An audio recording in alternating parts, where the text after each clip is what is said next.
Panasonic Toyota Racing is well prepared for one of the most exciting races of the 2008 season. Formula One's first ever night race at the inaugural Singapore Grand Prix. The venue is the brand new Marina Bay Street Circuit.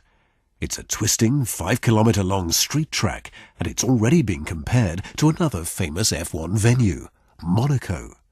It can definitely be the Monaco of the East because of this character of street circuit, but it could be as well the Nürburgring of the East because we are talking about 24 corners.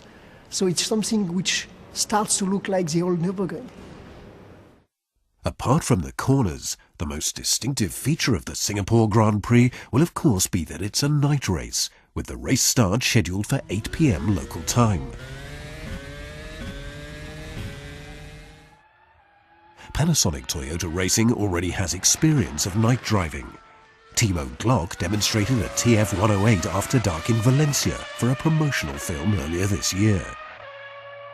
So what are the expectations for the race?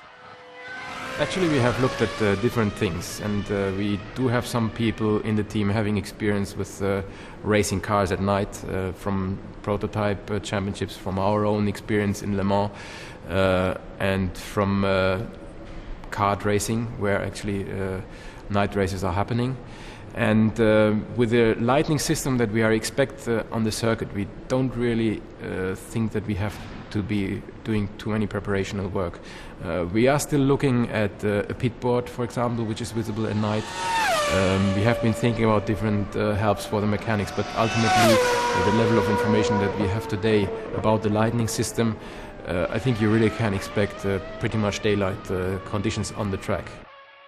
What they tried already is just to get it the light as possible, like daylight, and I think that looks quite positive at the moment, but at the end it's a night race, so it will be not in every corner really daylight, so it doesn't matter. I mean, at the end it's a good show, and that's important.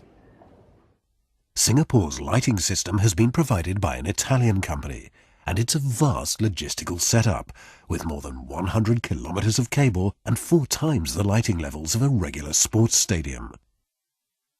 The light is projected to minimize glare and reflections from wet surfaces, and for good reason. September evenings in Singapore can be wet.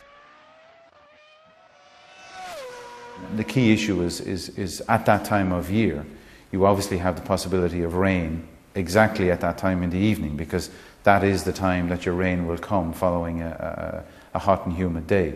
So there's a lot of issues there. Driving at night under artificial light with rain obviously is something that is even beyond what we're looking at the moment as a problem. Quite apart from rain, nighttime racing is likely to bring significantly lower temperatures. I think, however, for us the biggest challenge will be the temperature. That the surface temperature of the track will be very low, and normally Grand Prix tyres work very well in higher temperatures. And of course, at that time of year there's a high probability of rain. So we will face difficulty with temperature, made worse probably by very, very heavy rain. And of course night is a challenge, but we're a team that's come from Le Mans and we should be able to handle that quite easily. So Singapore brings uncertainty in terms of weather and track temperatures, but it's easier to predict some of the circuit's more dramatic landmarks. Turn 6 is full throttle and 300 kilometers per hour, and it's claimed to be the fastest corner ever seen on any street circuit. Old and new architecture provides a stunning backdrop on St Andrews Road, soon followed by the classic Anderson Bridge over the Singapore River. And finally, just before the start-finish straight, the drivers flash past the Singapore Flyer. There's a lot to look forward to. I've seen the plans, and the circuit, the Grand Prix looks amazing so far. Even if before we can get a real idea, I would like to drive on the circuit the first time, or anyway to see the first time the circuit laid down, to understand especially the safety, the corners, the speeds, and then you get a better idea about the setup and the kind of downforce we're going to run.